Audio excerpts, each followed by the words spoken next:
Magandang araw po ulit sa lahat. Nandito na naman po ako upang pagpatuloy po yung nasimulan natin na pagtuturo po sa mga wala pong background po sa usaping electrical. Mga simpleng electrical lang po na pwede po natin itong matukoy na pwede pong industrial or simpleng pag-wiring lamang po. Katulad po itong ating gagawin ngayon. Ito po, ipapakita po ako sa inyong isang component po ng electrical. Ito po ay timer. Timer po ito. 24 hours timer po siya. Ito niyo po. 24 hours timer po. Bali ito po siya, 230 volts ang power niya po. Tapos 16 amperes po siya. Ayan po. Kung makikita po natin. Ayan. Kita po natin yung L1, yung N, yung L. Kita niyo po yung L. Yan po yung line. Tapos yung N po, yun po yung, ito po yung N. Sa baba, yan po yung neutral. Tapos yung L po, nandyan sa taas. Siya po yung line. Tapos, yung 1 into po, siya po yung contact. Ngayon yung contact po, ang nagpapagana po sa kanya ay ito po yung kanyang timer. 24 hours timer po ito. Makikita niyo po may mga number po siya.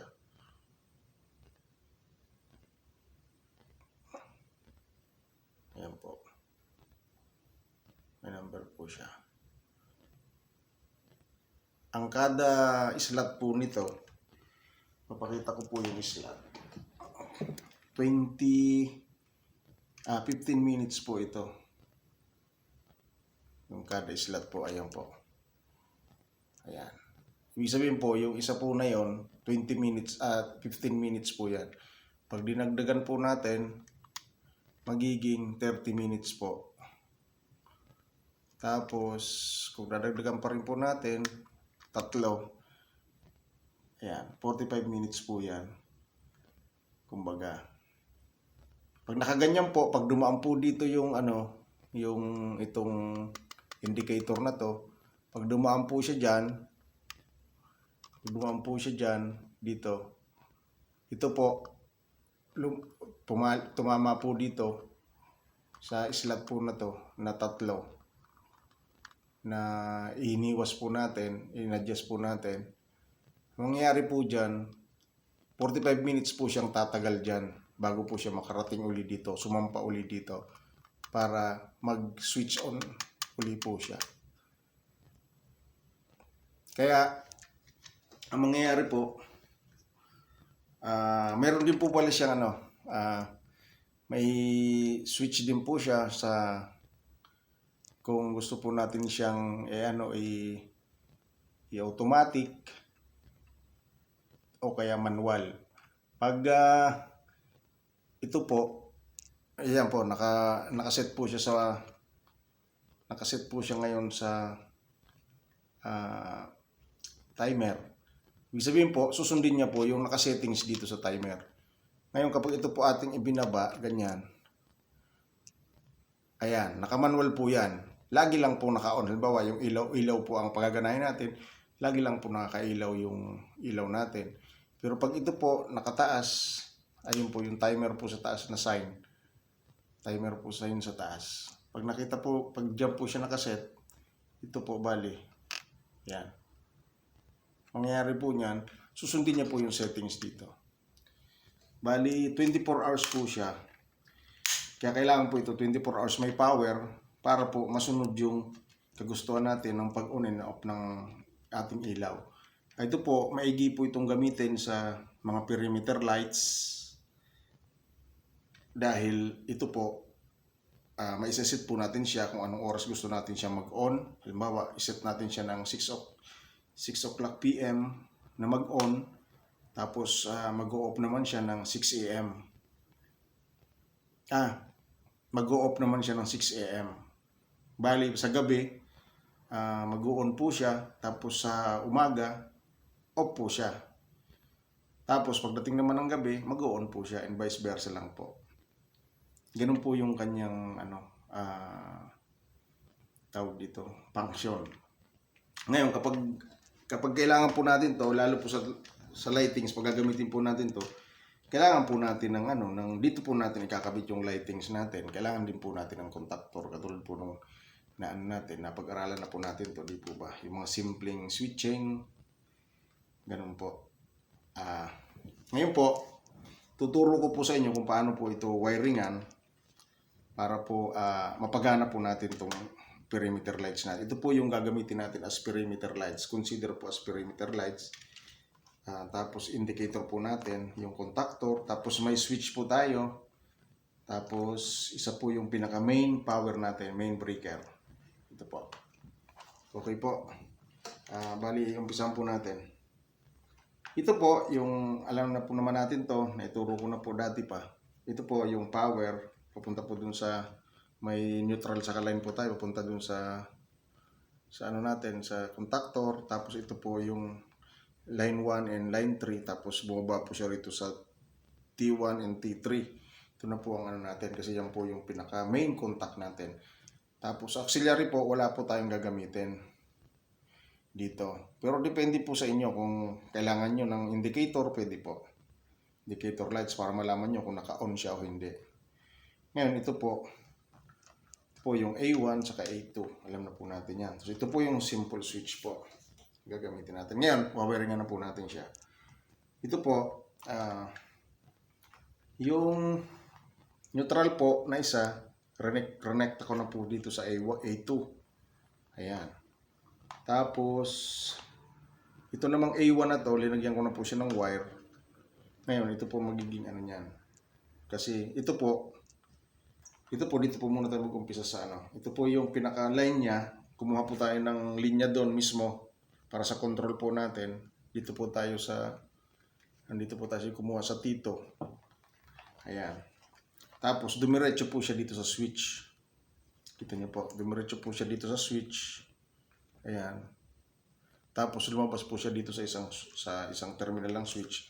Tapos, ito pong dulo nito, ito po ang pupunta dito sa line po to pupunta po siya dito sa line. Makita niyo po yung nito. Ayan po yung neutral. Yung neutral line. Tapos ito po yung contact, yung 1 and 2. Ito po. Saka ito. Okay po. Yan, ito na po yung isa, yung natin dito.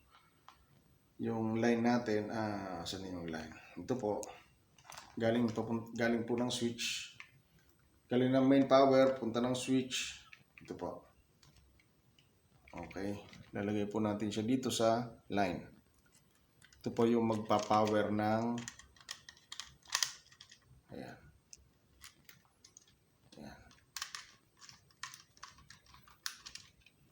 Tapos, ito pong isa, di po line po ito, di po ba line po ito. Ilalagay po natin ito rito sa 1. Kasi siya po yung pinaka, wala po kasi itong connection pong dalawa na to.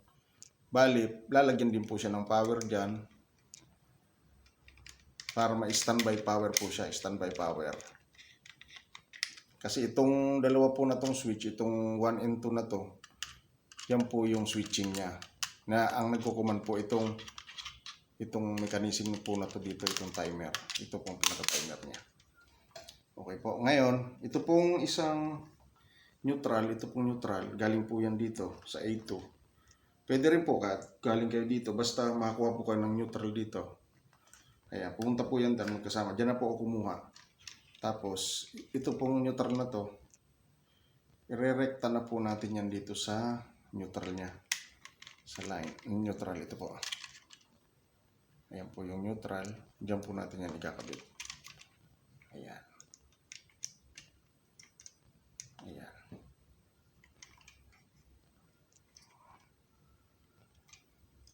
Saan na yun? Ayan. Ayan. Yan po, nakakabit na po yung neutral.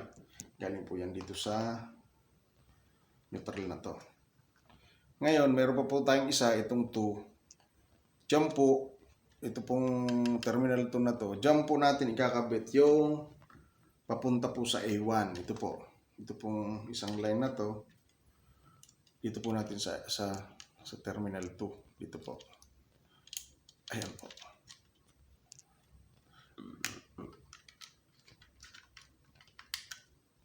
Ayan. Ayan na po. Nakakabit na po siya sa 2. Tapos ito nga po, pumunta po siya dito sa terminal, dito po sa A1 natin.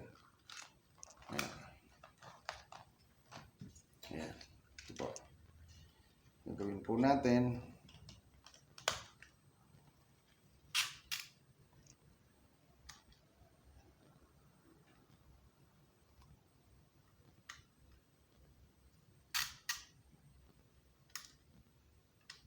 yun po, sinet ko na po yung iba para mano po natin na ito po ay gumagana. Ayan. Simple lang po itong wiring na to. Hindi nyo lang po to itong ginagawa ko. Madali pong magagawa nyo po yung gusto nyo mangyari po sa ilaw nyo, sa perimeter lights nyo. O kung ano man po yung gusto nyo paganahin ng within an hour, pwede pong mag-switch on, pwede pong mag-switch off. Nasa inyo po yun. Okay po. Ito na po, kompleto na po tayo.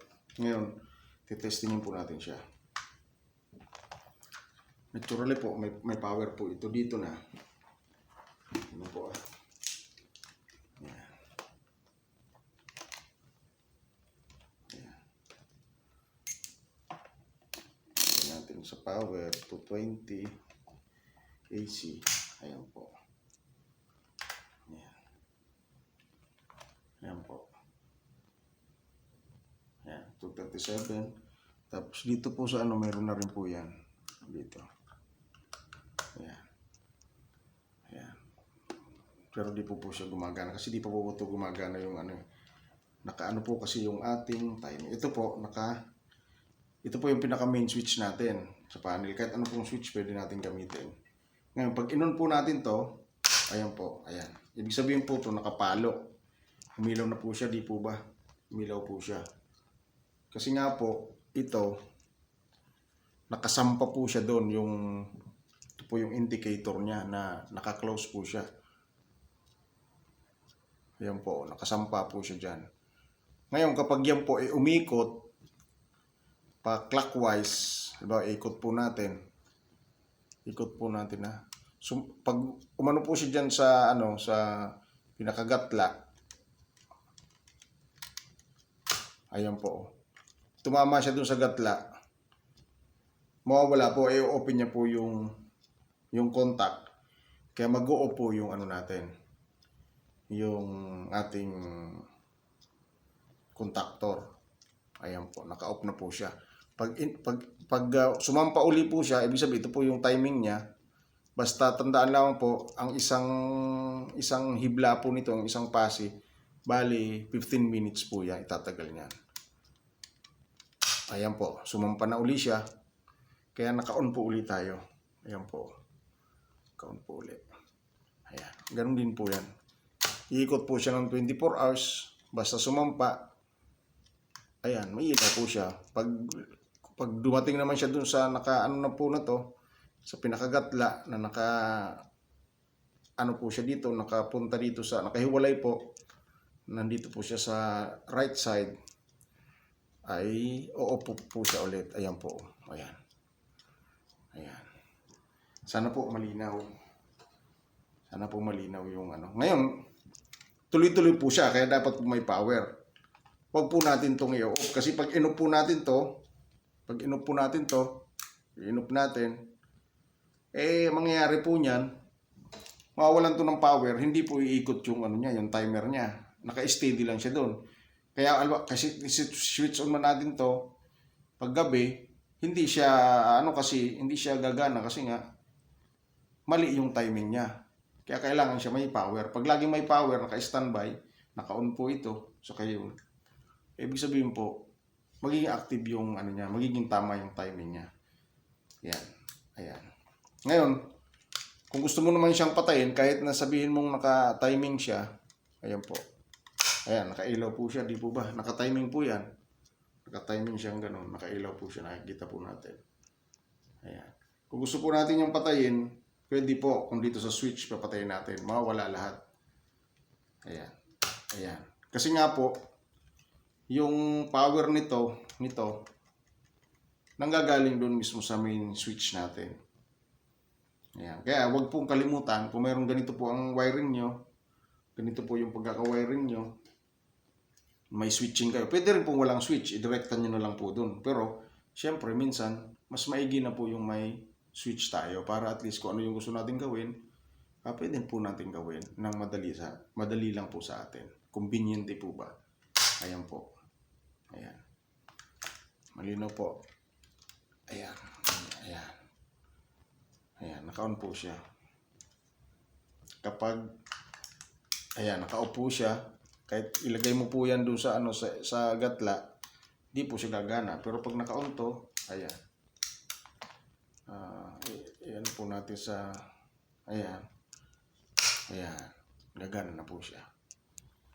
Sana po may natutunan po tayo. Sana po may natutunan po tayo kahit sa ganitong paraan lamang po ay naway makatulong sa mga wala pang experience o kaya walang knowledge po sa ganitong wiring, sa mga ganitong electrical components po. Maraming pong salamat. Paki-subscribe naman po sa aking munting channel. Malaking tulong po yun sa akin. Napakalaking tulong po sa akin. Maraming pong salamat. God bless po.